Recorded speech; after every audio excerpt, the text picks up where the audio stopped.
Good evening ma'am.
Good evening ma'am.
Hello, everyone.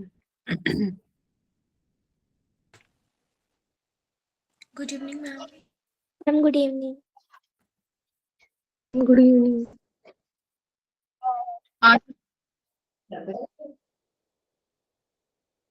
आंचल, आजकल कुछ ज्यादा करके नहीं भेज रही है तुम। क्या कैसे पढ़ाई कर रहे हो? तुम्हें पता है ना 31 तारीख को तुम्हारा टेस्ट है, मेजर टेस्ट। उसके लिए किस तरीके से प्रिपेयर कर?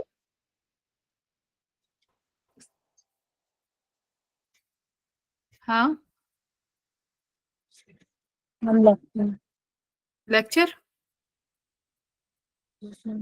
उनको प्रीवियस कौन से वाले lectures? Ma'am organic chemistry. Physics में? यस मैम फिजिक्स में क्वेश्चन जो क्लास में करेंगे। मुझे ग्रुप पे तो कुछ आता नहीं है, क्या कर रहे हो बाकी? गुरविंदर, तुम क्या कर रहे हो? हाँ, तुमने तो बोला था मैम ये कर लूंगा, क्या क्या किया तुमने, बताओ। बोलो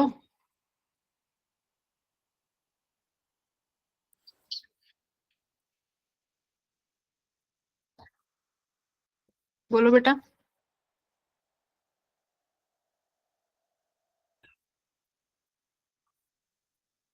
गुरविंदर क्लास में हो?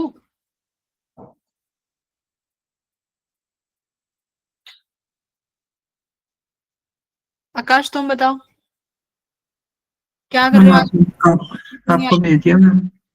हाँ, तो कुछ असाइनमेंट वगैरह तो कुछ करके नहीं दे रहे हो ना? मुझे क्या पता चलेगा क्या कर? ना केमिस्ट्री के असाइनमेंट ना डीपीपी आ रही है। सॉरी क्या, कौन करेगा उन्हें? मैं सुबह भेज दूंगा। आज रात में बैठ जाओगे, टेप चाप के सुबह भेज दोगे? हाँ, ऐसे ही करोगे ना? मैं सुबह से स्टार्ट कर देंगे रेगुलर। नहीं, डेली का काम डेली क्यों नहीं हो रहा है? डेली का काम डेली क्यों नहीं कर रहे हो तुम लोग? दीप्ति क्या कर रही हो आजकल? कुछ भी नहीं भेजती हो ग्रुप पे। हाँ, क्लासेस लेने आ जाते हो आप लोग। मुझे ये बताओ, होमवर्क कौन करेगा? हम्म दीप्ति क्या कर रही हो आजकल? Yes ma'am. क्या कर रहे हो? तुम्हारा 13 तारीख तक तो चलो तुम्हारे बोर्ड्स थे, उसके बाद तुमने क्या किया है? आज तुम्हारे बोर्ड्स को खत्म हुए 8 से 10 दिन हो गए हैं, तुमने क्या किया है? हाँ, कुछ कंप्लीट किया होगा ना, कुछ सिलेबस पढ़ा होगा, कुछ तो करा होगा। यस मैम, रिवीजन किया था। किस चीज का रिवीजन? कौन सा सब्जेक्ट, कौन सा चैप्टर, कौन सा टॉपिक बताओ। मैम केमिस्ट्री में किया था। क्या पढ़ रहे हो केमिस्ट्री में? मैम ऑर्गेनिक थोड़ा वीक है ना, तो उसमें कर रहे हैं। अच्छा, ऑर्गेनिक पढ़ रहे हो।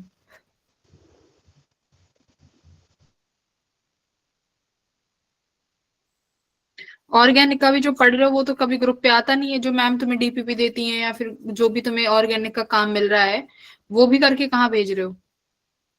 हम्म वो भी नहीं आ रहा मेरे पास तो। कृपा, कृपा तुम्हारा क्या चल रहा है? कृपा, यस मैम। आपका क्या चल रहा है? मैम पीवाई क्यूज चल रहे हैं मेरे तो। अच्छा, कौन से चैप्टर, कौन से टॉपिक, सब्जेक्ट? मैम आज तो फिजिक्स के किए थे, स्कूल में भी लगाए थे। चैप्टर? मैम एक तो वेव्स वाला था, रे रे ऑप्टिक्स। रे ऑप्टिक्स तो मैंने कराया भी नहीं, फिर भी उसके लगा रही हूँ। हाँ, नहीं जो मैम हमारे सर है ना, वो हमारे स्कूल में भी यही सब चल रहा है। जो अवंती ने ही भेजे थे कुछ स्टूडेंट्स के नाम, तो वो कह रहे थे, हमारा टेस्ट भी हुआ था कल हम्म स्कूल में, हम्म जेई से ही हम्म हमारा टेस्ट लिया गया था। हम्म तो हमारे स्कूल में भी यही सब हो रहा है, जेई की तैयारी करवा रहे हैं। मैंने बोला था कि मैं क्लासेस ले रही हूँ उनसे, तो वो कहते कि तुम्हें क्या मिला हुआ है काम। तो मेरे सर हैं रुपेश सर, वो कहते एक ही चीज है, वो भी ये भी तो कर लो। तो फिर तुमने उसमें रे ऑप्टिक्स पढ़ रही हो? नहीं मैम, वो तो आज क्वेश्चंस किए थे। वो तो चलो सर ने कराए कराए, तुम क्या कर रही हो इतने दिन से? आज तो वो सर ने करा दिए, आप क्या कर रहे हो इतने दिनों से? लास्ट कॉल हुई थी जब तुमने बोला था ना मैम ये कर दूंगी, है ना? हाँ जी। तो क्या किया है तुमने? ए रब्बा मेरी। क्या? कौन सी फिजिक्स? Atomic physics? नहीं मैम, मॉडर्न फिजिक्स के लगाए थे क्वेश्चन पहले मैंने। और जो तुमने मुझे टास्क दिया? उसके मैंने रिकॉर्डेड लेक्चर्स देखे थे ना। हम्म।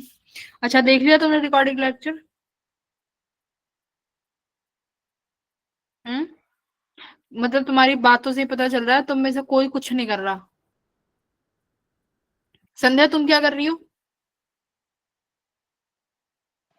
मैम अभी तो मैम ऑर्गेनिक ही चल रहा है।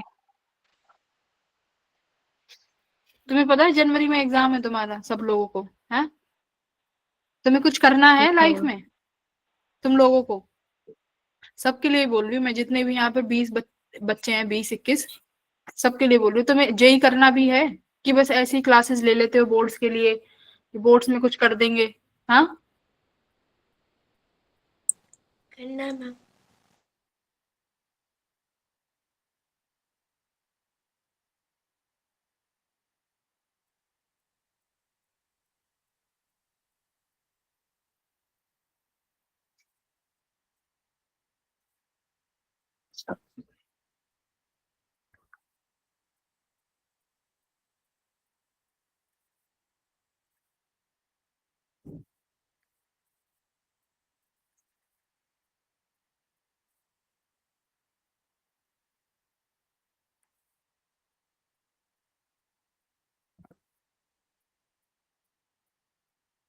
गुरविंदर तुम बोलोगे कि नहीं बोलोगे?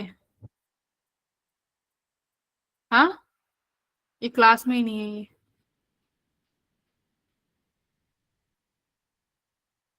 रिमूव कर दिया। जितने भी तुम 20 बच्चे आए हो ना, तुम क्लास जो अपना होमवर्क रहता है ना वो डेली भेजना शुरू कर दो जब तक तुम्हारा ये टेस्ट है।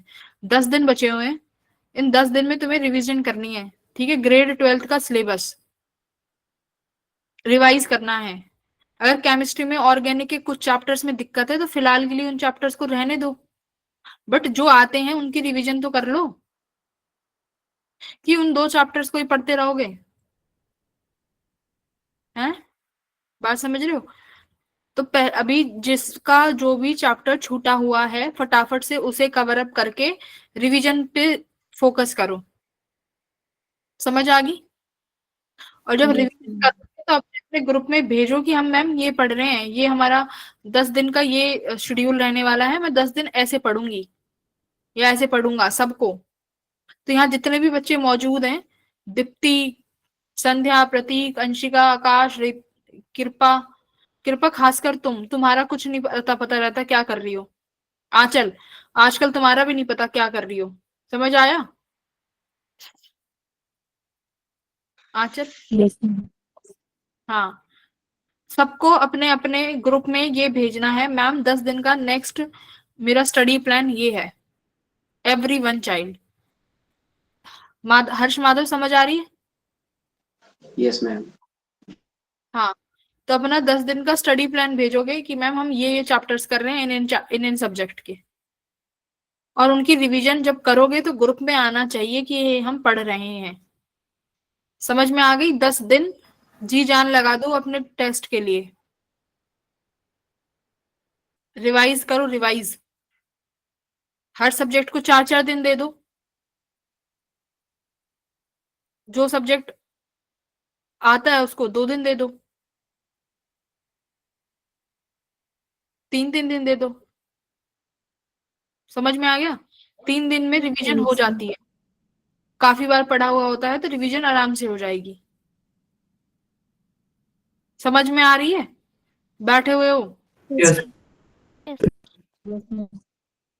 बाकी के बच्चों से यस भी नहीं निकल रहा? प्रतीक, यस मैम। हर्ष, यस मैम। हाँ, ठीक है, ठीक है। तो अभी जैसे ही क्लास ओवर होगी सबसे पहले सबका, जितने भी यहाँ बच्चे हैं 20 के 20, सबका आना चाहिए प्लान, ठीक है? आधे घंटे बैठो, सेल्फ स्टडी प्लान बनाओ कि कैसे पढ़ेंगे हम लोग। हाँ बोलो। मैम मैंने भेजा है आज ग्रुप में। ठीक है, ठीक है। तो कुछ ने भेज दिया है और जिन्होंने नहीं भेजा है वो अपना भेजना शुरू करो कि हम ये पढ़ेंगे, और पढ़ोगे तो फिर ग्रुप में वो आना चाहिए। ये नहीं है कि करने के लिए कर दिया, ड्रामा लगा रखा है बस।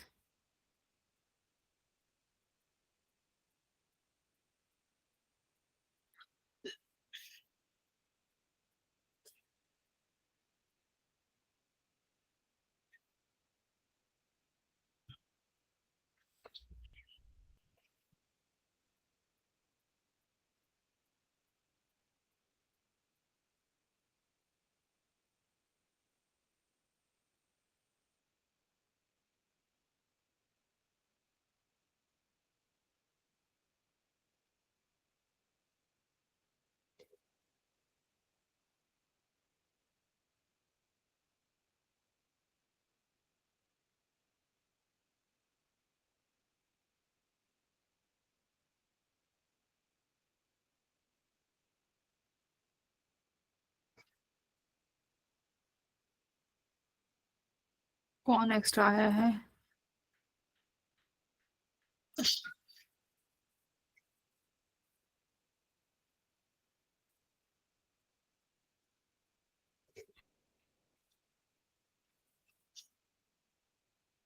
ठीक है, तो लास्ट क्लास में हम क्या पढ़ रहे थे? क्यू वैल्यूज के बारे में, है ना? Yes Q ma'am. वैल्यूज कुछ रिएक्शंस ऐसी होती हैं जिसमें एनर्जी का एब्जॉर्प्शन होता है, कुछ रिएक्शंस ऐसी होती हैं जहां पर एनर्जी रिलीज होती है। रिलीज होती है। तो वही आज हम लोग पढ़ेंगे। क्यू वैल्यूज का नेगेटिव वाला हमने कल कौन सा वाला एग्जाम्पल देख लिया था, पॉजिटिव, है ना? दोनों देख लिए थे ना। नहीं, शायद नेगेटिव नहीं कराया था। मैम सिर्फ नेगेटिव में आपने ये बताया था कि एब्जॉर्ब। हाँ, तो नेगेटिव क्यू वैल्यू का एग्जाम्पल देख लो क्या होगा। सपोज मेरे पास हीलियम 24 है प्लस नाइट्रोजन का 714 है, ये बना रहा है ऑक्सीजन का 817 प्लस प्रोटॉन। ये मेरा LHS, ये मेरा RHS। इसका टोटल मास दिया हुआ है LHS का 18.005676। इसका दिया हुआ है 18.006958। ठीक है, तो LHS RHS यहाँ पर किसका मास ज्यादा है? RHS का।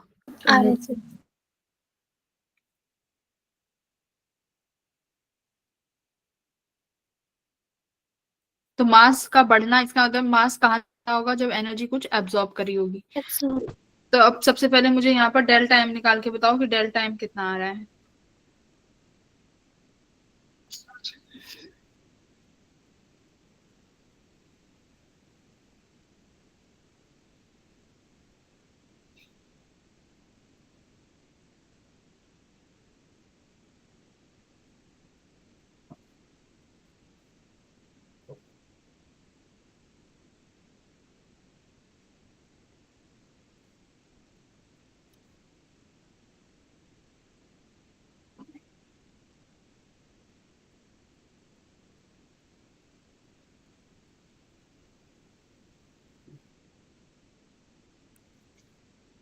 मैम 0.00128। मेरे पास ये कितना आएगा देखो, 0.01282। ये मेरे पास डेल टाइम आया। ठीक है, अगर मुझे नहीं यहाँ मैम, पे वन के बाद एक और जीरो है। ठीक है, मैम 0.00। हाँ ठीक है ना। Yes ma'am. अब हमें एनर्जी निकालनी है कि अब इस प्रोसेस में एनर्जी का एब्जॉर्प्शन हुआ होगा, तो एनर्जी एब्जॉर्प्शन आप निकाल लोगे, या फिर तुमसे पूछा जाए कि क्यू वैल्यू फाइंड करो, यही अभी उस पे बाद में आएंगे।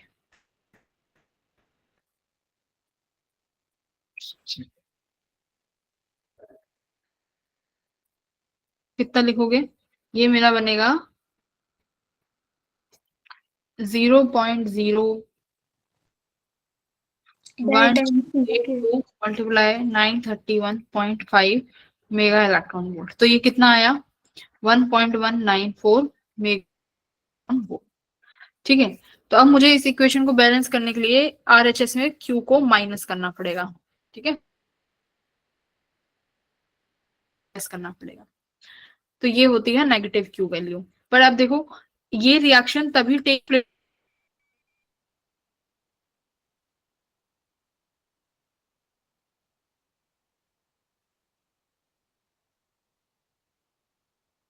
होगी, वो एनर्जी कहाँ से है? तो इसका मतलब जो तुम्हारा हीलियम का पार्टिकल है, जो अल्फा पार्टिकल है, वो अल्फा पार्टिकल आया किसी काइनेटिक एनर्जी के साथ। देखो, ये अल्फा पार्टिकल आ रहा है किसी काइनेटिक एनर्जी के साथ। ये तुम्हारा नाइट्रोजन का न्यूक्लियस रखा हुआ है ना? ये इस न्यूक्लियस से आके टकराएगा, तब जाके क्या बनेगा तुम्हारा, जो भी ये प्रोडक्ट्स बने हैं, यानी ऑक्सीजन बना है प्लस प्रोटॉन, जाके इक्वेशन बनेगी, और इसको बैलेंस करने के लिए तुमने यहाँ पे नेगेटिव क्यू है। मैम आपकी आवाज में ना लैग आ रहा है।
हेलो,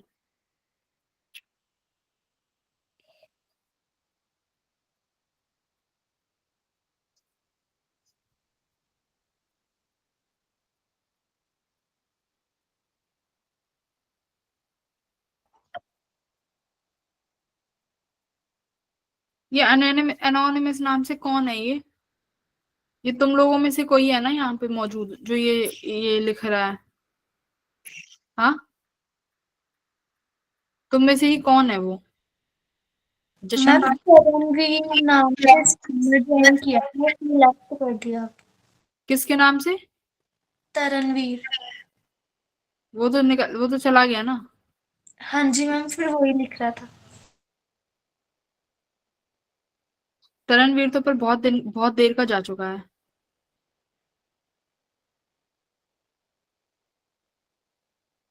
गुरविंदर क्यों आ गए क्लास में? हाँ,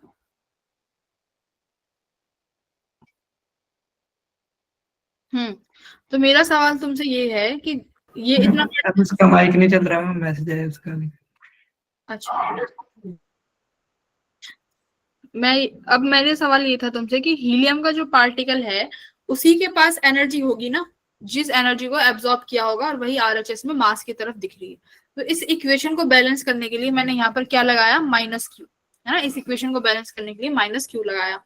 अब हमारा सवाल ये है कि जो तुमने ये क्यू वैल्यू निकाली है एनर्जी एब्जॉर्प्शन, क्या यही हीलियम की एनर्जी है अल्फा पार्टिकल की? क्या वो इतनी ही एनर्जी के साथ आया होगा? द आंसर इज यस और नो? नो, नहीं। अल्फा पार्टिकल के पास ये जो क्यू अमाउंट की एनर्जी है ये नहीं होगी। अगर अल्फा पार्टिकल के पास समझो, अल्फा पार्टिकल के पास अगर क्यू अमाउंट की एनर्जी होती है तो तुमने एनर्जी को बैलेंस कर दिया, भाई एनर्जी बैलेंस होगी ना। आरएचएस में मास की वैल्यू ज्यादा थी तो तुमने उसमें से एनर्जी घटा दी तो बैलेंस हो गई। एलएचएस और आरएचएस की इक्वेशंस एनर्जी के टर्म्स में बैलेंस हो गई ना। एनर्जी के टर्म्स में एलएचएस और आरएचएस बैलेंस हो गया। बट अगर मैं मोमेंटम की बात करूं, मोमेंटम की बात करें, ये अल्फा पार्टिकल है विच इज योर हीलियम, ये मेरे पास यहाँ नाइट्रोजन है 7 और 14 वाला है कि 13 वाला है, 14। यहाँ पर मेरे पास एक ऑक्सीजन बनेगा 8 17 वाला, और यहाँ पर एक प्रोटॉन निकलेगा, ठीक है। ये मेरी इक्वेशन बनी। तुमने इस इक्वेशन की एनर्जी तो कंजर्व कर दी by putting minus q here, energy तो कंजर्व कर दी। अब एक सपोज करो मोमेंटम, लेट सपोज मोमेंटम, अगर इस हीलियम के पास कुछ काइनेटिक एनर्जी है तो इसका मतलब क्या है? इसके पास वेलोसिटी होगी। तो बेटा इनिशियल और फाइनल की बात करते हैं। इनिशियली मोमेंटम किसके पास है? इनिशियली मोमेंटम किसके पास है? हीलियम के पास। हीलियम के पास। तो तुम लिखोगे मास इनिशियल विच इज योर, सबको पता है हीलियम, ठीक है। और यहाँ पर इसके पास कुछ इनिशियल वेलोसिटी भी होगी। अब तुमने कहा कि भाई हीलियम के पास जितनी एनर्जी थी, मेरी बात ध्यान से सुनना, हीलियम के पास जितनी एनर्जी थी वो तुमने सारी की सारी एब्जॉर्ब कर ली। अगर हीलियम की सारी एनर्जी एब्जॉर्ब कर ली, इसका मतलब तुम्हारे जो प्रोडक्ट्स बने हैं इनके पास काइनेटिक एनर्जी कितनी होगी? Zero kinetic energy. भाई इनके पास एक्स्ट्रा एनर्जी कहाँ से आएगी? यस। इनके पास काइनेटिक एनर्जी आई ही नहीं। तो इसका मतलब तुम्हारा जो फाइनल मोमेंटम होगा, तुम यहाँ से बस ये लिख लो, ये छोड़ो, initially alpha particle have some kinetic energy, but if q equals to energy of alpha particle, अगर q की वैल्यू किसके बराबर हो जाती है? अल्फा पार्टिकल के बराबर, so the kinetic energy of reactants कितनी हो जाएगी? जीरो। बात समझ में आई ना भाई? हीलियम के पास जितनी एनर्जी थी वो सारी की सारी किसने ले ली? मास के बढ़ने पे, तो यानी एनर्जी को एब्जॉर्ब कर लिया। ओके, लेकिन मोमेंटम तो कंजर्व हुआ ही नहीं ना। इनिशियली जब मोमेंटम था तो there should be some momentum helium की वजह से। फाइनली मोमेंटम कितना हो जाएगा? जीरो। ना ऑक्सीजन के पास एनर्जी है, ना हाइड्रोजन के पास एनर्जी है, तो फाइनली मोमेंटम क्या हो गया? जीरो। तो ये क्या वायलेट कर रहा है? Conservation of momentum. This violets conservation of momentum, हाँ या ना? मोमेंटम का कंजर्वेशन। और जब भी कोई एनर्जी होती, जब भी कोई रिएक्शन होगी, तो क्या क्या बैलेंस होना चाहिए? मैंने तुम्हें सिखाया है, कोई भी रिएक्शन तभी होगी जब charge number and mass number क्या होना पड़ेगा? Balance. Charge number and mass number balance, energy conserve और linear and angular momentum, linear and angular momentum conserve. ठीक है, बोलो। तो ये चीज होना चाहिए जब एक रिएक्शन टेक प्लेस करेगी। तो मुझे बताओ, अगर तुम्हारे हीलियम के पास इस क्यू अमाउंट की ही एनर्जी होगी, तो क्या ये रिएक्शन होगी? ये रिएक्शन नहीं होगी। तो इसका मतलब हीलियम के पास इस क्यू से तो ज्यादा एनर्जी होनी चाहिए। तो अगर क्वेश्चन आता है कि सेम इसी इक्वेशन में find the energy of helium to take place this equation, तो वो कितना होना चाहिए? तो वो हम यहां से लिखेंगे काइनेटिक एनर्जी। तो ये मिनिमम काइनेटिक एनर्जी को थ्रेशोल्ड वैल्यू भी बोल सकते हो। So threshold kinetic energy of alpha particle is more than q value. इतना तो पता चल गया कि क्यू वैल्यू से ज्यादा है। तो बेटा इसका फॉर्मूला क्या है? काइनेटिक एनर्जी मिनिमम किसके बराबर होगी? 1 plus M upon capital M multiply by Q value. ठीक है, अब इसमें एम और कैपिटल एम क्या है? स्मॉल एम क्या है? मास ऑफ इंसिडेंट पार्टिकल, जैसे कि इस केस में क्या था? अल्फा। अल्फा। कैपिटल एम क्या हो जाएगा? Mass of target particle. Target particle कौन था मेरा? नाइट्रोजन। नाइट्रोजन। तो नाइट्रोजन का मास और अपॉन में उसका मास, तब हम क्या निकाल सकते हैं? Kinetic energy. समझ में आएगी? अगर अब मैं तुम्हें देती हूँ कि हीलियम का मास लिख लो 4.002602, इसका मास लिख लो 14.003074। काइनेटिक एनर्जी निकालो, तो तुम लिखोगे मैम काइनेटिक एनर्जी हो जाएगी इसकी, देखो ये मिनिमम निकाल रही हूँ मैं, मिनिमम मतलब इतना तो होना ही चाहिए। अगर अल्फा पार्टिकल इतनी एनर्जी से कम आएगा तो इक्वेशन रिएक्शन नहीं होगी, है ना? तो इतनी काइनेटिक एनर्जी तो होनी ही चाहिए। तो आप लिखोगे 1 प्लस एम की वैल्यू 4.002602 अपॉन 14.003074। क्यू वैल्यू कितनी निकाली थी? 1.194। निकाल लोगे तो ये तुम्हारी बैठेगी 1.58, 1.5। तो ये फॉर्मूला याद, 1.535 मेगा इलेक्ट्रॉन वोल्ट। हाँ, मेरे पास दो वो से चल रही है।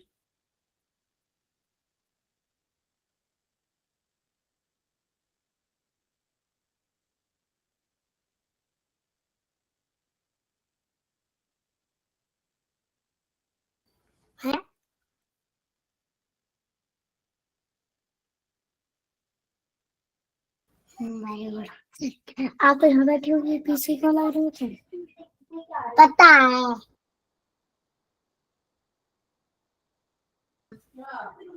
भेज दिया, परेशान करने आ जाते हैं मुझे बच्चे,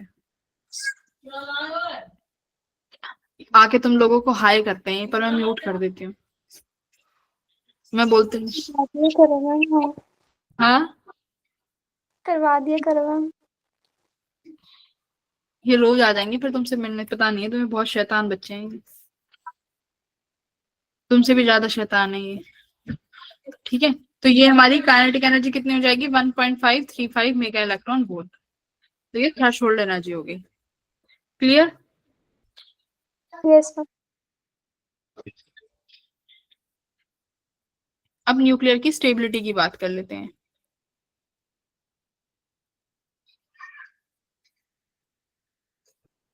न्यूक्लियर स्टेबिलिटी, देखो न्यूक्लियर की स्टेबिलिटी दो केसेस में पढ़ेंगे। If mass number is less than 20, ठीक है, अगर मास नंबर 20 से कम है ना, तो उसमें क्या कंडीशन होनी चाहिए कि न्यूक्लियर स्टेबल रहे? उसमें कंडीशन होनी चाहिए कि नंबर ऑफ प्रोटॉन्स किसके बराबर होने चाहिए? नियरली इक्वल्स टू होना चाहिए नंबर ऑफ न्यूट्रॉन के। तो अगर ऐसा है तो तुम्हारा न्यूक्लियस ज्यादा स्टेबल रहेगा, ठीक है। नंबर ऑफ प्रोटॉन अगर नंबर ऑफ न्यूट्रॉन्स के बराबर है तो this is stable. Second, if अब बात करते हैं बड़ी न्यूक्लियाइज की जिसमें मास नंबर बहुत ज्यादा होगा, उसमें कंडीशन बदल जाती है। उसमें कंडीशन क्या होनी चाहिए? सोचो, उसमें क्या कंडीशन होनी चाहिए? अगर बड़े न्यूक्लियाई है उसमें किसका नंबर ज्यादा होना चाहिए कि स्टेबिलिटी रहे, न्यूट्रॉन का कि प्रोटॉन का? सोचो, मैम प्रोटॉन्स का। सोच तो लिया करो, तुक्का मारते हो, सोचो तो सही कि अगर बड़ी न्यूक्लियाई है तो प्रोटॉन और न्यूट्रॉन के नंबर से क्या फर्क पड़ेगा? अगर प्रोटॉन ज्यादा हो जाएगा तो क्या हो जाएगा? सोचो,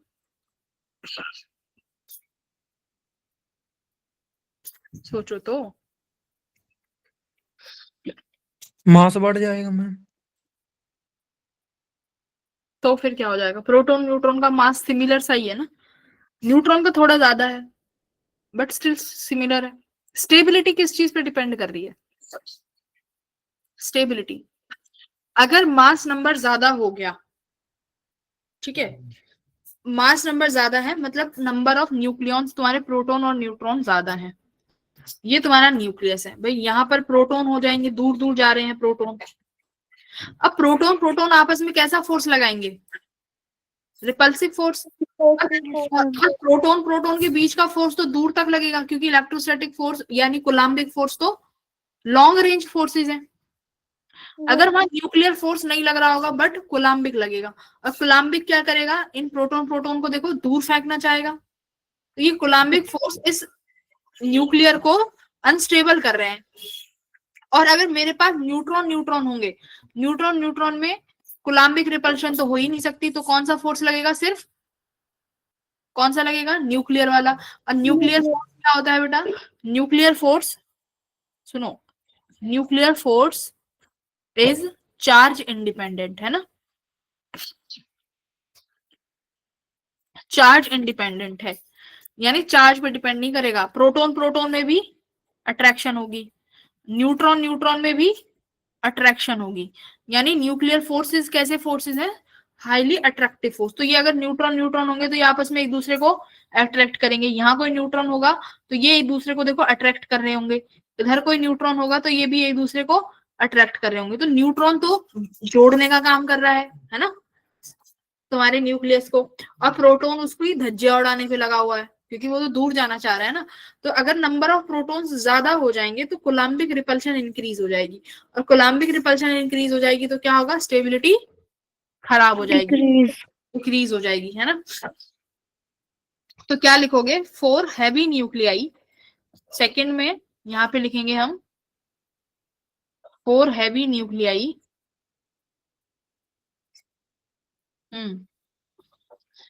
स्टेबिलिटी, हाँ जी। मैम न्यूक्लियर जो न्यूट्रॉन्स होते हैं मैम वो एक दूसरे को अट्रैक्ट कैसे करते हैं मैम? उन पे तो कोई चार्ज ही नहीं होता। हाँ तो चार्ज इंडिपेंडेंट है ना nuclear forces, short range forces हैं, चाहे प्रोटॉन हो या न्यूट्रॉन हो। प्रोटॉन और न्यूट्रॉन में भी अट्रैक्शन होगी, सब में अट्रैक्शन है। प्रोटॉन न्यूट्रॉन अट्रैक्ट करेगा, न्यूट्रॉन न्यूट्रॉन अट्रैक्ट करेगा, प्रोटॉन प्रोटॉन अट्रैक्ट करेगा।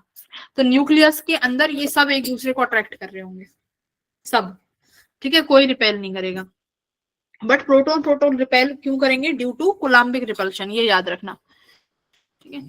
For heavy nuclei stability is when number of neutrons is more, है ना, number of neutron is more then number of proton. इतना समझ आया? Yes ma'am. तो यहाँ पे लिख भी सकते हो रीजन। क्या रीजन है? Number of protons increase coulombic repulsion. ठीक है, ये कोलम्बिक रिपल्शन इंक्रीज कर देगा, टेंड्स टू डिक्रीज स्टेबिलिटी।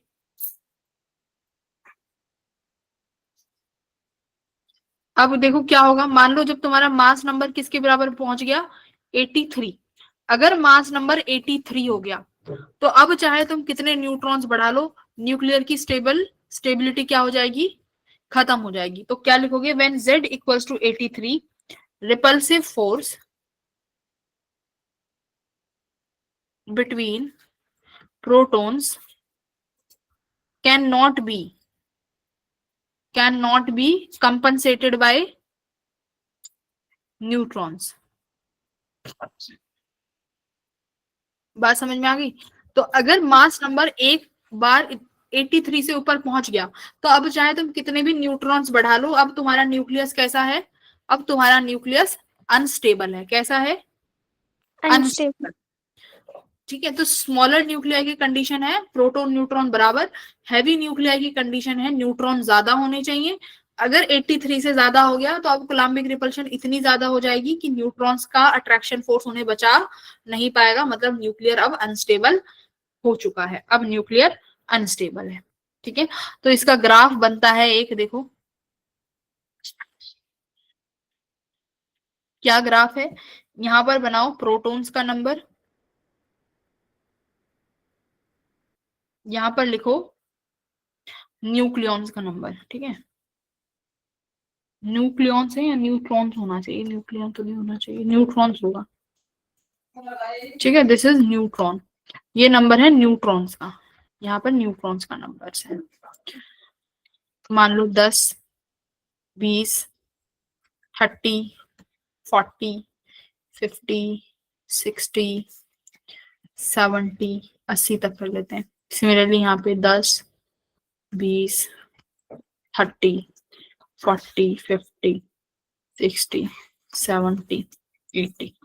अब देखो 20 तक मैंने क्या बताया था, अगर ये न्यूक्लियस का मास नंबर 20 तक चल रहा है तो क्या होना चाहिए, स्टेबिलिटी कर्व कब आना चाहिए, ma'am number of protons equal होने चाहिए नंबर ऑफ न्यूट्रॉन्स के। है ना? तो इसका मतलब इनका जो ये स्टेबल कर्व है ये तब आना चाहिए जब देखो 10/10 होगा तो इनका स्लोप कितना होगा, मैं इस स्लोप की बात कर रही हूँ। अगर न्यूक्लियॉन्स का नंबर भी 10 है और मेरे पास प्रोटॉन का नंबर भी 10 है तभी स्टेबल होगा, न्यूक्लियॉन का 20 है और इसका 20 है तभी स्टेबल होगा। तो 10/10 यानी स्लोप निकाल रही हूँ मैं, 20/20 स्लोप निकाल रही हूँ यानी 1।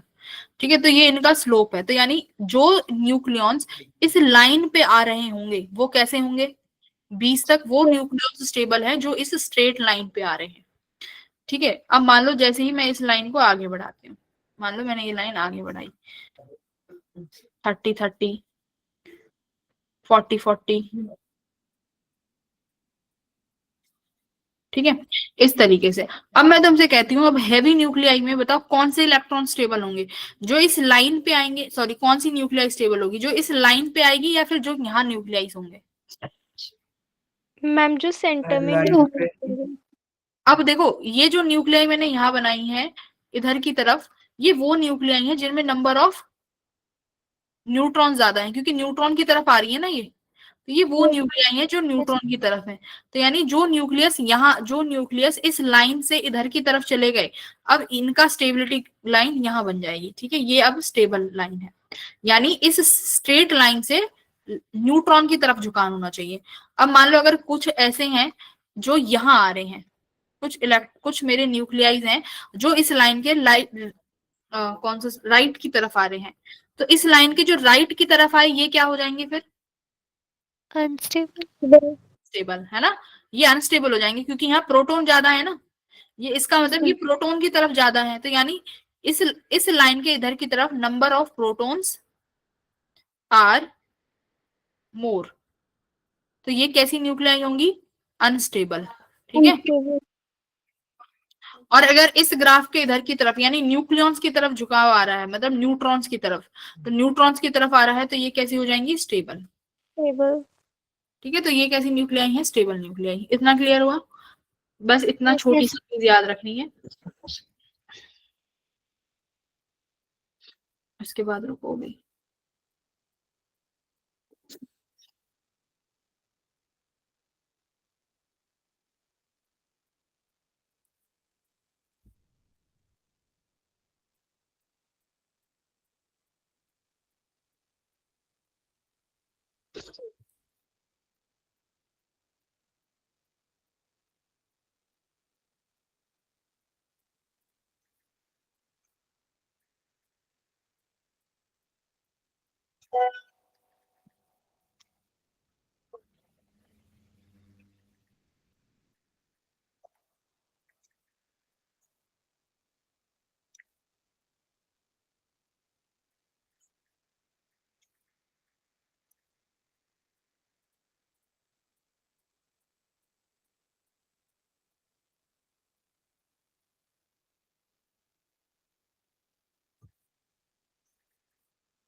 हेलो, आवाज आ रही है?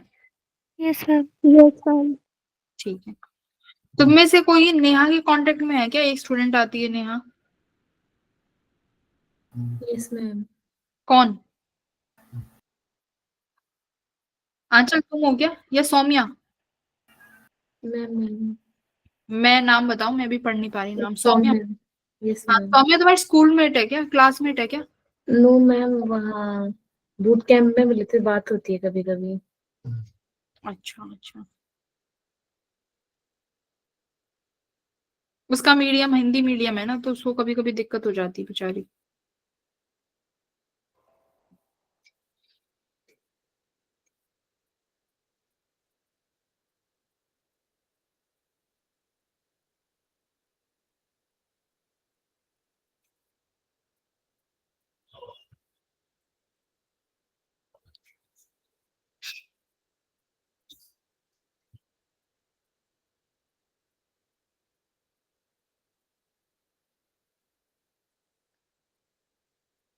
हम्म, ठीक है। अब हम स्टार्ट करते हैं रेडियो एक्टिविटी वाला पार्ट, ठीक है।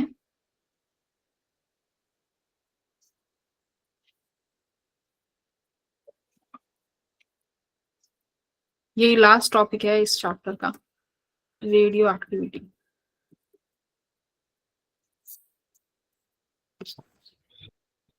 तो सबसे पहले हम बात करते हैं अल्फा पार्टिकल की, ठीक है। Alpha particles, sorry alpha decay. Alpha decay यानी ये ऐसी रिएक्शंस होंगी या फिर इस तरीके का इमिशन होगा, यानी इलेक्ट्रॉन अपने आप को, सॉरी न्यूक्लियस अपने आप को स्टेबल करना चाहता है। अगर न्यूक्लियस अपने आप को स्टेबल करना चाहता है तो वो डिसइंटीग्रेट होगा, ठीक है। तो न्यूक्लियस जब डिसइंटीग्रेट होगा तो किस में होगा, nuclear disintegrate and emit alpha particle. क्या इमिट करेगा, alpha alpha particle particle. Emit, alpha particle. तो मान लो सपोज मेरे पास यूरेनियम का ही न्यूक्लियाई है 92 और 238, 238 वाला है, ये मान लो थेलियम में कन्वर्ट होता है। थेलियम का नंबर क्या है, एटॉमिक नंबर 90 और 234। तो ये क्या रिलीज करा इसने, हीलियम का पार्टिकल। तो ये हीलियम ही क्या है, दिस हीलियम इज व्हाट, यही क्या है, अल्फा पार्टिकल है ना। अगर कोई न्यूक्लियस अपने आप को स्टेबल करने के लिए किसी अल्फा पार्टिकल को रिलीज करता है तो हम बोलते हैं कि वो एक अल्फा डिके प्रोसेस से हुआ है। तो अल्फा डिके में क्या होगा, मान लो मेरे पास कोई न्यूक्लियस है एक्स, उसका मास नंबर ए था, एटॉमिक नंबर उसके पास जेड है। अब ये किस में कन्वर्ट हो जाता है, किसी डॉटर न्यूक्लियाई में, बताया था ना जो ये रिएक्टेंट होगा ये डॉटर न्यूक्लियाई होगा। तो ये डॉटर न्यूक्लियाई में बनेगा वाई में। तो वाई का देखो मास नंबर कितने से कम हुआ, Z-2 से, सॉरी एटॉमिक नंबर, और मास नंबर कितने से कम हो जाएगा बेटा, 4 से, ठीक है। प्लस क्या निकलेगा, अल्फा पार्टिकल, और क्या निकलेगी, बहुत अमाउंट की एनर्जी रिलीज होगी, ठीक है, एनर्जी का रिलीज होगा। बात समझ में आ गई। मैम एनर्जी किस फॉर्म में रिलीज होगी? यहाँ पर एनर्जी हीट के फॉर्म में, यहाँ पर एनर्जी नहीं, यहाँ पर भी एनर्जी काइनेटिक एनर्जी के फॉर्म में निकलेगी, काइनेटिक एनर्जी के फॉर्म में निकलेगी वाई और अल्फा पार्टिकल के लिए। इसके पास भी कुछ काइनेटिक एनर्जी होगी और इसके पास भी, बोलो ठीक है। Yes ma'am. काइनेटिक एनर्जी के फॉर्म में ही रिलीज होगी, ठीक है। अब देखो यहाँ पे, अब मैंने क्या बोला कि वाई और अल्फा पार्टिकल काइनेटिक एनर्जी के साथ निकलेंगे, बट जो तुम्हारा ये न्यूक्लियस है ये कैसा है, इसके पास तो कोई काइनेटिक एनर्जी नहीं है, ये तो अपने आप से हुआ है ना, सेल्फ डिसइंटीग्रेशन हुआ है, कोई ऐसा नहीं हुआ कि अलग से कोई न्यूट्रॉन लेके आया और न्यूट्रॉन इस पे देके मार दिया और फिर जाके वो तुम्हारा न्यूक्लियस डिसइंटीग्रेट हुआ, ऐसा तो कुछ नहीं हुआ, ये सेल्फ डिसइंटीग्रेशन हुआ है, मतलब अपने आप से उसने अल्फा पार्टिकल निकाल दिया खुद को स्टेबल रखने के लिए। तो यानी तुम्हारे इसके पास तो काइनेटिक एनर्जी नहीं है, काइनेटिक एनर्जी इस केस में कितनी है, यहाँ तो काइनेटिक एनर्जी 0 है, बट यहाँ कुछ ना कुछ काइनेटिक एनर्जी जरूर आएगी। तो यहाँ पर मेरे को मोमेंटम तो कंजर्व करना पड़ेगा, मोमेंटम तो कंजर्व करना पड़ेगा। तो मोमेंटम कैसे कंजर्व करोगे, देखो P initial should be equal to P final। Initially momentum कितना है, 0, इक्वल्स टू P फाइनल। अब देखो यहाँ पर एक तो Y बना, दूसरा अल्फा बना, तो तुम लिखोगे कि mass of Y, velocity of Y finally, और क्या है, alpha particle, mass of alpha particle और वेलोसिटी ऑफ अल्फा पार्टिकल, यही बनेगा final momentum. Yes ma'am, yes ma'am. और यही फाइनल मोमेंटम किसके बराबर होगा, 0 के बराबर। Yes ma'am.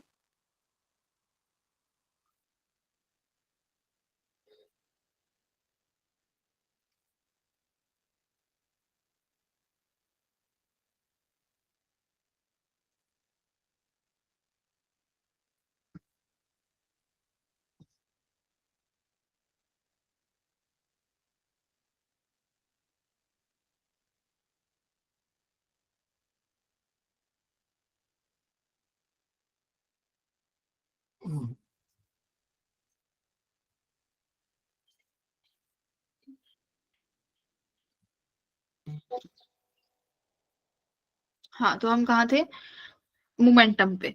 तो initial momentum should be equal to final momentum होना चाहिए। तो अगर ये मोमेंटम बराबर होगा तो तुम ऐसे लिखोगे ना कि ma'am M Y V Y किसके बराबर होना चाहिए, minus of M alpha V alpha, है ना। इसका मतलब क्या है कि मान लो तुम्हारे पास इस रिएक्शन से एक तो डॉटर न्यूक्लियाई बना प्लस एक अल्फा पार्टिकल बना। अगर अल्फा पार्टिकल इस वेलोसिटी से जा रहा है तो तुम्हारे इस डॉटर पार्टिकल को कहाँ जाना पड़ेगा, अपोजिट डायरेक्शन में, तभी तो देखो दिखाया है ना माइनस साइन। अब मास तो माइनस साइन नहीं हो सकता, माइनस साइन किसे रिप्रेजेंट कर रहा होगा, वेलोसिटी को, क्योंकि वेलोसिटी कैसी वेक्टर क्वांटिटी है, मास में तो प्लस माइनस हो ही नहीं सकता है ना डायरेक्शन वाइज। तो दैट मीन्स यहाँ पर जो वेलोसिटीज हैं वो एक दूसरे के अपोजिट डायरेक्शन में होंगी। जैसे बुलेट वो वाला केस सीखा है ना बचपन में, तो क्या 11th क्लास में जब हम बुलेट फायर करते हैं तो बुलेट फायर करते हैं तो गन पीछे की तरफ जाती है और बुलेट आगे की तरफ जाती है ना, हाँ, बिकॉज वहां पर कंजर्वेशन ऑफ मोमेंटम लग रहा होता है, मोमेंट कंजर्व करना होता है, तो मोमेंटम में डायरेक्शन भी आती है। मोमेंटम लीन कैसी क्वांटिटी है, वेक्टर क्वांटिटी। वेक्टर। अगर एक ऑब्जेक्ट आगे जाएगा तो एक को पीछे जाना पड़ेगा, तभी कंजर्व होगा। तो यहाँ पर जो तुम्हारे दो प्रोडक्ट बने हैं, हमारे पास दो प्रोडक्ट बन के तैयार हुए हैं, एक डॉटर और एक उसका भाई जो कि अल्फा पार्टिकल, ये दो बने हैं। तो ये एक दूसरे से अपोजिट डायरेक्शन में भागेंगे, तब इनका मोमेंटम कंजर्व रहेगा। ऐसे क्वेश्चन आएंगे तो मोमेंटम कंजर्व कर लेना। मोमेंटम का फॉर्मूला होता है mass into velocity. Initial momentum बराबर फाइनल मोमेंटम, इनिशियल का मास, इनिशियल की वेलोसिटी इक्वल्स टू जितने भी कंपोनेंट्स बने हैं फाइनली, सबका मास सबकी वेलोसिटी, सबका मास सबकी वेलोसिटी, ऐसे लिखना है। ठीक है, फिर अकॉर्डिंग टू द क्वेश्चन चलना पड़ेगा। Got it? अब देखो, अब यहाँ पर क्या होगा, काइनेटिक एनर्जी की बात करते हैं। अब मेरी बात ध्यान से सुनो, जो डॉटर न्यूक्लियाई है उसका मास देखो कितना है भाई, उसका मास तो 234 है। और हीलियम का जो तुम्हारा अल्फा पार्टिकल है बेचारा, उसका मास कितना है, 4। अब मोमेंटम अगर कंजर्व करना है तो किसकी वेलोसिटी ज्यादा होनी चाहिए? Alpha particle. हाँ, है ना, किसकी भाई, अल्फा की क्यों ज्यादा होनी चाहिए? क्योंकि टीएच के पास तो मास ही इतना ज्यादा है भाई, टीएच के पास मास इतना ज्यादा, और ऊपर से तुम उसकी वेलोसिटी बढ़ा दो, तो यानी टीएच का तो मोमेंटम अपने आप ज्यादा हो गया, और हीलियम के पास मास भी इतना और उसकी वेलोसिटी भी इतनी, तो वो बराबर कैसे हो पाएंगे? बराबर नहीं हो पाएंगे। तो इसका मतलब जिन पार्टिकल की मास कम होगा, जिन पार्टिकल्स के पास मास कम होगा, उनके पास काइनेटिक एनर्जी ज्यादा होगी, उनके पास काइनेटिक एनर्जी ज्यादा होगी। मोमेंटम किसके पास ज्यादा होगा? मैम जिसके पास मास जिनके पास वेलोसिटी ज्यादा होगी। है, मोमेंटम दोनों के पास बराबर है पागलो, मोमेंटम तो बराबर है। क्या बोला, ये आया ना ये इक्वेशन, मोमेंटम तो दोनों का बराबर है, डॉटर और अल्फा का। तो तभी तो जिसका मास ज्यादा उसको वेलोसिटी कम दे दी, जिसका मास कम उसको वेलोसिटी ज्यादा दे दी, तो मोमेंटम दोनों का बराबर। काइनेटिक एनर्जी किसकी ज्यादा? जिसका मास कम। काइनेटिक एनर्जी उसकी ज्यादा जिसका मास कम। ठीक है, तो kinetic energy is greater for particle having small mass। ठीक है, Yes. but products momentum is, देख लेना, कई बार हो जाता है कि कंडीशन चेंज हो जाए। अगर तुम्हारे पास इनिशियल वाले के पास भी मोमेंटम दे दे तो चीजें चेंज हो जाएंगी। इनिशियल के पास भी अगर काइनेटिक एनर्जी दे दी, देन चीजें डिफरेंट हो सकती हैं। ठीक है, ध्यान रखना, बस तुम्हें कॉन्सेप्ट समझना है। अब मान लो, अब कैसे डिवाइड करोगे, तो मतलब कैसे हम काइनेटिक एनर्जी निकालेंगे अल्फा और डॉटर की? तो देखो, काइनेटिक एनर्जी ऑफ अल्फा, मैंने क्या बोला, काइनेटिक एनर्जी किसकी ज्यादा होगी? जिसका मास कम होगा। कम है। तो kinetic energy inversely proportional to mass पर आ रही है ना, मास कम, सॉरी मास कम काइनेटिक एनर्जी ज्यादा, तो इनवर्सली प्रोपोर्शनल में डिवाइड होगी। तो अब काइनेटिक एनर्जी अगर अल्फा की निकाल रहे हो तो इनवर्सली प्रोपोर्शनल रखना है। ऊपर किसका मास रखोगे? मास ऑफ अल्फा पार्टिकल, है ना, मास ऑफ डॉटर, यानी मैं एम वाई लिख देती हूँ, डॉटर वाई से दिखाई है ना, तो मास ऑफ वाई अपॉन में total mass, mass of alpha plus mass of Y, multiply किससे करेंगे? क्यू वैल्यू से। क्यू वैल्यू तो निकालनी आती है ना, क्यू वैल्यू। अगर मुझे काइनेटिक एनर्जी निकालनी है डॉटर की, तो अब इनवर्सली प्रोपोर्शनल है, ऊपर किसका मास रखोगे? अल्फा का, अपॉन टोटल मास, भाई रेशो ऐसी तो लेते हैं, upon total mass multiply Q value. ठीक है, ये याद रखना है, ये रेशो है, ये रटना नहीं है, तुम्हें रटना नहीं है। तुम्हारे पास दो मास है, एक डॉटर का और एक अल्फा का। काइनेटिक एनर्जी इनवर्सली प्रोपोर्शनल है मास के, तो ऊपर वो वाला मास लेना जिसके लिए काइनेटिक एनर्जी नहीं निकाल रहे हो। जैसे यहाँ अल्फा के लिए निकाल रहे हो तो ऊपर अल्फा ना रखे किसका ले लेना? डॉटर का। डॉटर के लिए निकाल रहे हो तो ऊपर डॉटर ना रखे अल्फा ले लेना, अपॉन में टोटल मास आने वाला है। मल्टीप्लाई किससे करोगे? क्यू वैल्यू से। ठीक है, मल्टीप्लाई किससे करेंगे? क्यू वैल्यू से। और देखो काइनेटिक एनर्जी ऑफ अल्फा कैसे लिख सकते हो भाई? ये इक्वेशन थी तुम्हारी।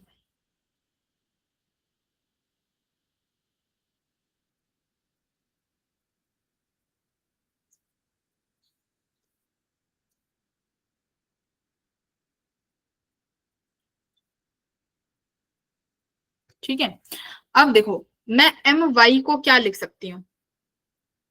अच्छा मैंने ये देखो गलत कर दी है, यहाँ हम z लिखते हैं ना, यहाँ a लिखते हैं, यहाँ z-2 लिखेंगे, यहाँ a-4 लिखेंगे। अब ठीक है, अब मुझे लिखना है मास ऑफ y। बेटा y का कितना मास है? यहाँ पे देखो y के पास कितना मास है? a-4। ठीक है, a क्या है? What is a? a is the mass number of, a is the mass number of, बोलो किस? Parent nuclei. भाई पेरेंट का ही तो है। Yes ma'am. तो a-4 अपॉन, बेटा अल्फा और एम वाई को ऐड कर दो, तो y a-4 है और अल्फा +4 है, तो नीचे कितना आ गया? सिर्फ a मल्टीप्लाई क्यू वैल्यू। ये लो, ये इक्वेशन तुम्हें, तुम अपना नाम भूल जाओ पर ये इक्वेशन नहीं भूलनी। काइनेटिक एनर्जी अल्फा किसके बराबर होगी? अल्फा के लिए बहुत बार आता है प्रश्न, a-4 upon a multiply Q. तो a तुम्हें पता है ना, ज्यादा घबराने की जरूरत नहीं है। a किसका मास है? अल्फा, पेरेंट अपना पेरेंट। बस -4 क्यों किया है? क्योंकि हीलियम निकलते वक्त कितना कितना मास लेके गया है? हीलियम निकल के गया है तो 4 का मास लेके गया है, तो 4 से कम कर दो भाई। अपॉन में टोटल, टोटल कितना था? तुम्हारे पेरेंट के से मास से ज्यादा तो नहीं हो सकता, अपॉन में a, बस खत्म। ठीक है, यस मैम। ठीक है, तो सवाल करो।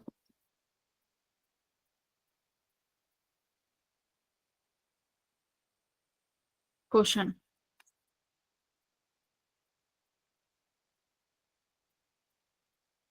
find q value and kinetic energy of emitted alpha particle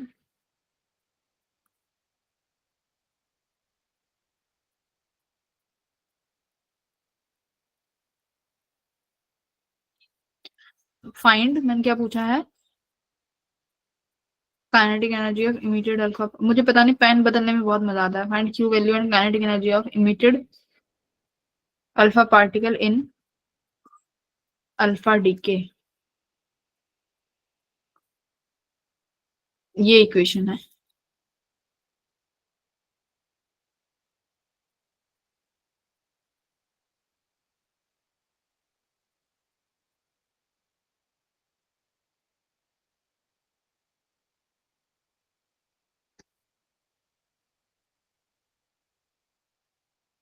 ठीक है, मास भी दे देती हूँ। इसका मास लिखो 226.02540, 222.01750। हीलियम का दे देती हूँ 4.00260। बताओ करो। तो सबसे पहले क्या निकालोगे? सबसे पहले निकालोगे क्यू वैल्यू। अगर काइनेटिक एनर्जी भी पूछेगा तो काइनेटिक एनर्जी के फॉर्मूले में भी क्यू वैल्यू का जिक्र है, तो सबसे पहले क्यू निकालेंगे। चलो सारे बच्चे क्यू निकालेंगे।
मैम 7.27 आ रहा है क्यों? 7.27 27 एक सेकंड देखती हूँ बेटा। बाकी बताओ, बाकियों का कितना आ रहा है? मैम 4.9369। है ना। 7 नहीं आ रहा। आकाश क्या कर रहा है? सौम्या का ठीक आया है। डेल्टा एम बनेगा तुम्हारा 0.0053। ये ठीक आया है क्या तुम्हारे? 530 मल्टीप्लाई क्यू के लिए क्या करना पड़ेगा? Delta M multiply 931.5 mega electron volt. तो 0.0053 मल्टीप्लाई 931.5 कितना आया ये? 4.94 मेगा इलेक्ट्रॉन वोल्ट। ठीक है, ये आ जाएगी क्यू की वैल्यू।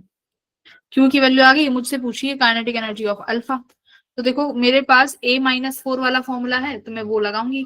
मैं क्यों लिखूंगी मास के टर्म्स में जब मुझे मास नंबर के टर्म्स में फॉर्मूला मिला गया है ना। मेरे पास मास नंबर के टर्म्स में फॉर्मूला है, वो इजी है। तो A कितना है देखो 226। तो मेरा फॉर्मूला है A-4 upon A multiply Q। तो A देखो कितना है तुम्हारे पास, पेरेंट का mass number 226। 226 minus 4 upon 226 multiply 4.94 कितना आया kinetic energy? 222 upon 226 multiply 4.94 mega electron volt. कितनी आ जाएगी ये आई होगी बेटा 4.85 मेगा इलेक्ट्रॉन वोल्ट, है ना। Yes ma'am. 4.85। तो खुद देखो टोटल एनर्जी रिलीज हुई इस प्रोसेस में 4.9। टोटल एनर्जी क्यू वैल्यू यही तो है, टोटल एनर्जी रिलीज। ये जो इक्वेशन लगाई है इसमें जो एनर्जी रिलीज हुई है मेरी, वो आपने क्यू वैल्यू से निकाल ली है। क्यू वैल्यू से क्यू वैल्यू मेरी आ गई है 4.94। अब इसमें से देखो सारी वैल्यू तो किसने ले ली? अल्फा ने। अल्फा की काइनेटिक एनर्जी देखो कितनी है 4.84। तो यानी जो डॉटर न्यूक्लियाई है, काइनेटिक एनर्जी ऑफ डॉटर कैसे निकालोगे भाई? टोटल कितनी थी 4.94, अल्फा ने कितनी खा ली 4.85। तो डॉटर की क्या कितनी आ जाएगी? 0.09। ठीक है, तो तुम्हें कौन सा फॉर्मूला लगाना है अगर काइनेटिक एनर्जी अल्फा की पूछें? तो हम लगाएंगे ये मास नंबर वाला फॉर्मूला, ये वाला। ठीक है, समझ आ गई? Yes ma'am. Yes ma'am. उसके बाद होता है हमारे पास बीटा डिके। ठीक है, बीटा डिके। अब बीटा डिके दो तरीके के होते हैं, एक होगा नेगेटिव बीटा और एक होगा प्लस बीटा। बीटा का मतलब है इलेक्ट्रॉन। इसका मतलब न्यूक्लियस अपने आप को स्टेबल करने के लिए क्या रिलीज करेगा? इलेक्ट्रॉन। तो ये ध्यान से सुनो मैं क्या कह रही हूँ। न्यूक्लियस अपने आप को स्टेबल करने के लिए इलेक्ट्रॉन इमिट करेगा। तो ये इलेक्ट्रॉन जो निकला है ये कहाँ से निकला है? किसके अंदर से निकला है? न्यूक्लियस के अंदर से।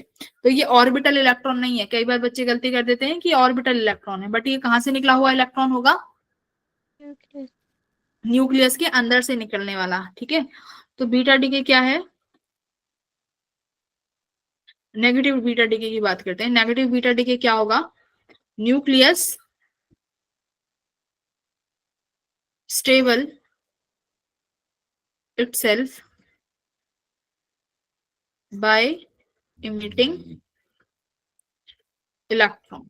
ठीक है, इलेक्ट्रॉन इमिट करेगा। अब देखो न्यूक्लियस के अंदर बेटा न्यूट्रॉन है और प्रोटॉन है। अब ये न्यूट्रॉन प्रोटॉन बदलते रहते हैं आपस में, या तो न्यूट्रॉन प्रोटॉन में बदल जाएगा या प्रोटॉन न्यूट्रॉन में बदल जाएगा अकॉर्डिंग टू द स्टेबिलिटी। अब मान low beta decay. Beta decay कब होगा? बीटा नेगेटिव की बात कर रही हूँ। अगर मेरे पास न्यूट्रॉन्स बहुत ज्यादा हैं, समझो कि मेरे पास नंबर ऑफ न्यूट्रॉन्स बहुत ज्यादा हैं, वो न्यूट्रॉन किस में बदलना चाहेंगे? प्रोटोन में। किस में बदलना चाहेंगे बेटा? प्रोटोन। प्रोटॉन। हाँ, अगर मेरा न्यूट्रॉन प्रोटोन में बदल रहा है तो देखो कैसे। न्यूट्रॉन के पास चार्ज कितना होता है? 0। न्यूट्रॉन के पास मास कितना होता है? 1। भाई न्यूट्रॉन है ना, न्यूट्रॉन के पास चार्ज थोड़ी होता है। न्यूट्रॉन के पास चार्ज होता है क्या? हाँ, न्यूट्रॉन के पास चार्ज तो है नहीं, बस मास नंबर है 1। ये बनना चाह रहा है प्रोटोन। अब प्रोटोन के पास तो मास भी है और चार्ज भी है। इक्वेशन को स्टेबल करो। स्टेबल करने के लिए कोई एक ऐसा पार्टिकल चाहिए जिसके पास मास ना हो बट चार्ज हो। तो भाई इलेक्ट्रॉन ही तो है जिसका मास क्या होता है? बिल्कुल बहुत छोटा है कंपैरिजन में किसके? न्यूट्रॉन और प्रोटॉन। न्यूट्रॉन और प्रोटॉन के कंपैरिजन में इलेक्ट्रॉन का मास इतना है जितना हाथी और चींटी। समझ गए? जितना हाथी और चींटी के मास में डिफरेंस है उससे भी कहीं ज्यादा, उससे भी कहीं ज्यादा इनके मास में डिफरेंस है। बात अब तो समझ गए होंगे कि इलेक्ट्रॉन नेग्लिजिबली मास लेके निकल रहा है। ठीक है? यस। अब ये क्या निकला तुम्हारा? इलेक्ट्रॉन। अब इलेक्ट्रॉन तो निकला, अब यहाँ पर देखा गया इलेक्ट्रॉन के साथ साथ एक और पार्टिकल है जो निकल रहा है जिसे हम बोलेंगे एंटी न्यूट्रिनो। क्या? Anti neutron. Neutrino. Anti neutrino. इसके अभी जो कैरेक्टरिस्टिक्स हैं वो भी लिखवाऊंगी। तो बीटा डीके में कौन निकलेगा? बीटा डीके में निकला इलेक्ट्रॉन। ठीक है? और ये इलेक्ट्रॉन कहां से निकलेगा? न्यूक्लियस के अंदर से, जब न्यूट्रॉन किस में बदल रहा होगा? प्रोटॉन में। अब देखो प्लस बीटा डीके। अब बेटा प्रोटॉन ज्यादा है हमारे न्यूक्लियस के अंदर, प्रोटॉन ज्यादा हो गए तो प्रोटॉन किस में बदलना चाह रहा है? न्यूट्रॉन में। न्यूट्रॉन। न्यूट्रॉन के पास चार्ज तो है नहीं, मास है। अब देखो इक्वेशन तो बैलेंस करनी पड़ेगी भाई। एलएचएस की तरफ तो चार्ज भी आ रहा है बट यहाँ पर तो मास नहीं है, तो यानी कोई ऐसा पार्टिकल चाहिएगा कि जिसमें +1 चार्ज हो बट मास 0 हो। ऐसा पार्टिकल चाहिएगा ना। तो इस पार्टिकल को नाम देंगे क्या? पॉजिट्रॉन। क्या नाम देंगे इसको? पॉजिट्रॉन। ठीक है? इलेक्ट्रॉन का भाई पॉजिट्रॉन। समझ में आया? Yes ma'am. अब देखो इलेक्ट्रॉन और पॉजिट्रॉन के पास मास सेम होगा। इलेक्ट्रॉन और पॉजिट्रॉन का मास सेम, बट इनके पास चार्ज क्या होंगे? चार्ज अलग होंगे। इलेक्ट्रॉन का -1 और पॉजिट्रॉन के पास +1।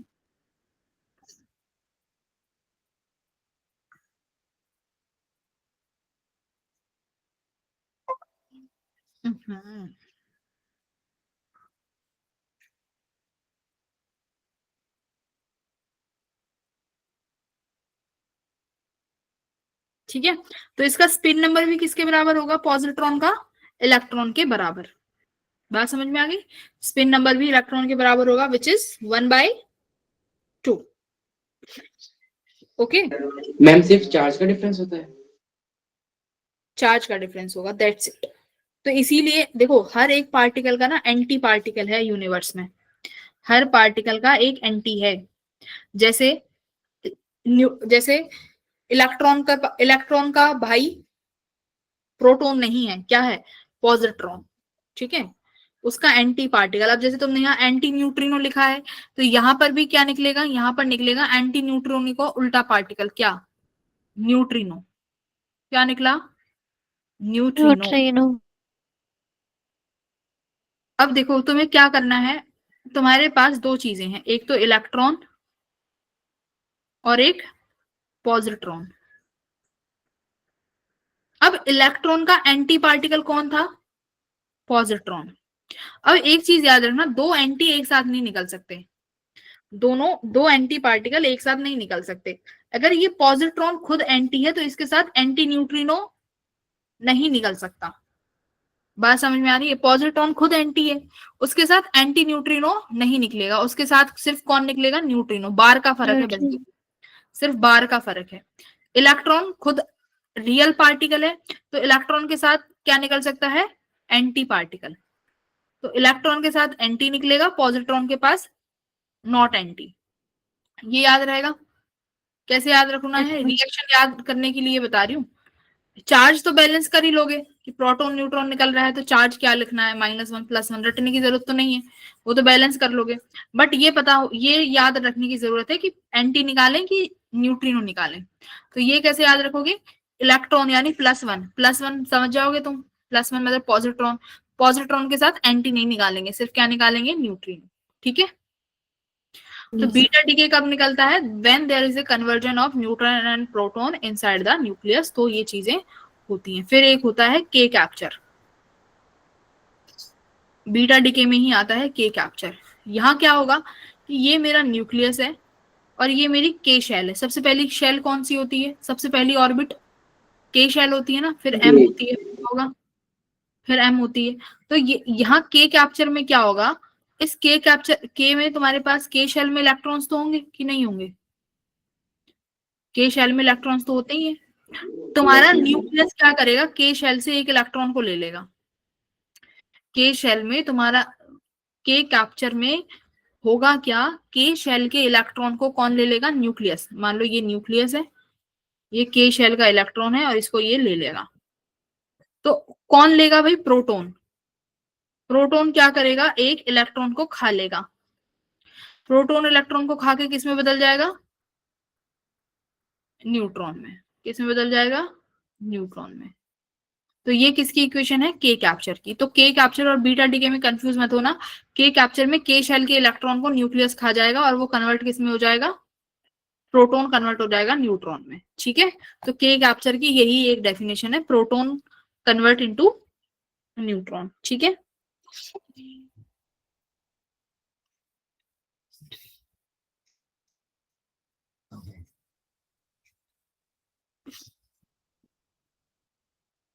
फिजन फ्यूजन मैंने तुम्हें कराई दिया है।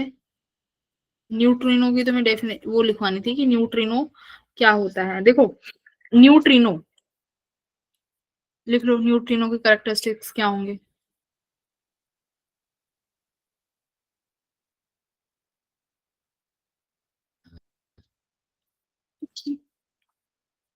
मास क्या होगा, इज वेरी स्मॉल। ठीक है। Even less than electrons. ठीक है। न्यूट्रिनो का मास इलेक्ट्रॉन से भी कम होगा। मैम कितना होता है इसका मास? इलेक्ट्रॉन से भी कम है तो क्या ही जान के करोगे। ठीक है, किसी काम का नहीं है, बट अगर काम का होगा तो वो तुम्हें दे देगा। चार्ज कितना होगा, चार्ज कितना होगा न्यूट्रिनो का, 0। चार्ज क्या होगा बेटा, 0। ठीक है। क्या इसके पास स्पिन होगी, स्पिन नंबर क्या होगा इसका,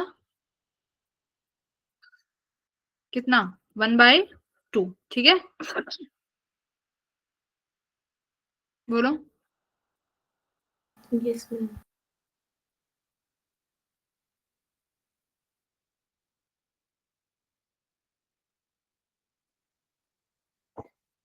थर्ड लिखो,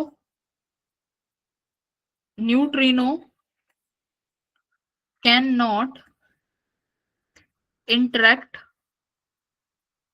with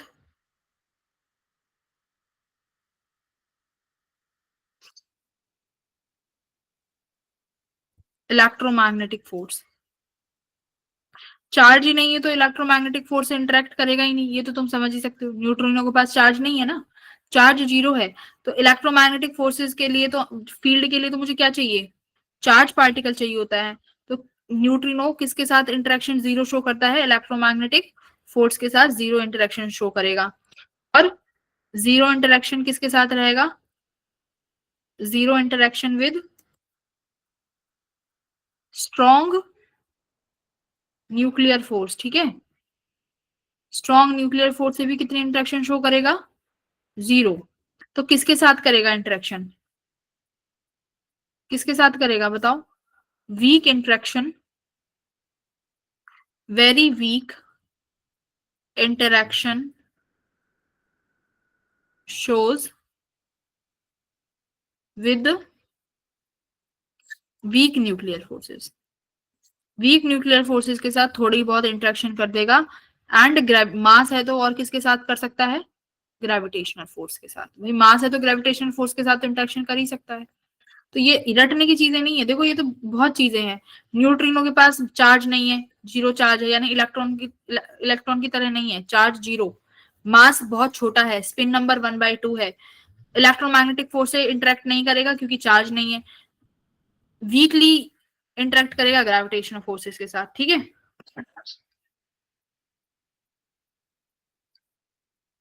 हाँ मैम एंटी वाले का भी सेम आ जाएगा? हाँ, एंटी का भी सेम आएगा, सेम एग्जैक्ट इज।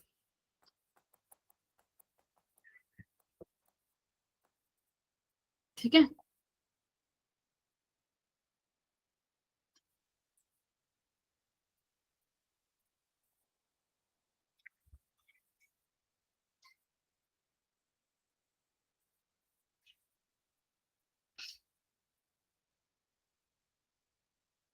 अगर सवाल आता है क्या न्यूट्रिनो फंडामेंटल पार्टिकल है, तो यस, ये भी लिख लो, neutrino is a fundamental particle. Fundamental particles क्या होते हैं, जो अपने आप अकेले एग्जिस्ट करते हैं, यानी ये किसी से मिलके नहीं बना हुआ। ठीक है, इसके कोई छोटे छोटे कंपोनेंट्स नहीं है जिससे टुकड़े हो सकते हैं इसके, तो ये अपने आप में एक सफिशिएंट पार्टिकल है न्यूट्रिनो, तो ये फंडामेंटल पार्टिकल में हम इसको लिख सकते हैं। ठीक है,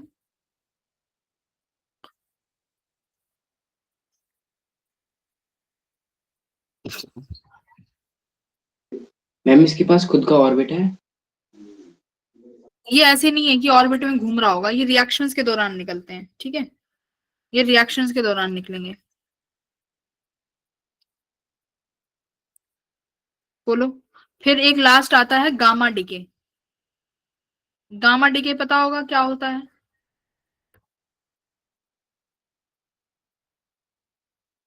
मान लो अगर न्यूक्लियस एक्साइटेड स्टेट में है, when nucleus is unstable and in excited state,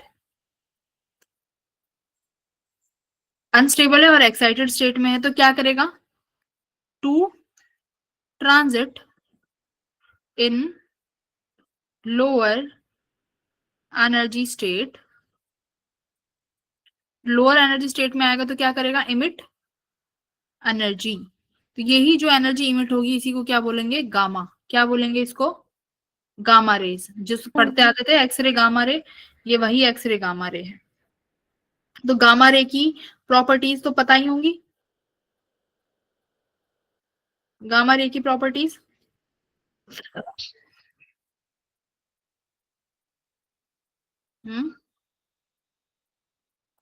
gamma high energetic particles हैं, मतलब पार्टिकल्स नहीं है, हाई एनर्जी रेज है ना, gamma are high energy raise.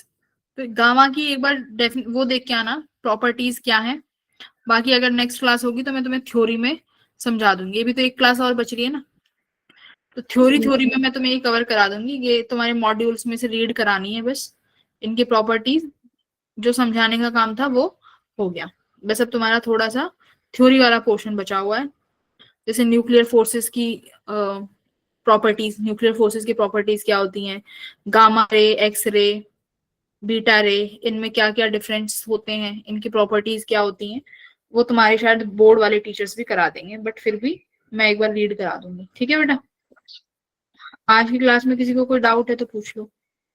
No ma'am. Doubt वाला वैसे कुछ चल भी नहीं रहा है, इजी सा ही चल रहा है ना। यस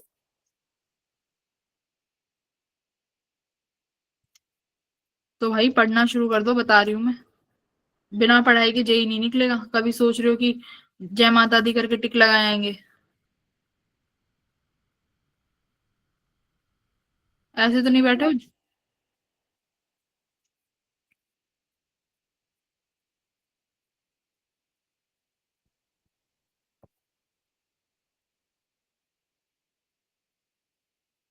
हाँ, इस बेट में तो नहीं बैठे हो भाई। No ma'am. हाँ, तो अभी सब बच्चे क्लासेस लीव कर दो, और मुझे जो तुम्हारा टास्क है इस 10 दिन में कैसे हम पढ़ेंगे, मुझे वो बना के भेजो एवरीवन। चाहे किसी का कोई भी मेंटर हो, मुझे ग्रुप में चाहिए और मुझे टैग भी करना, ठीक है? Okay ma'am. चलो ठीक है, बाय एवरीवन।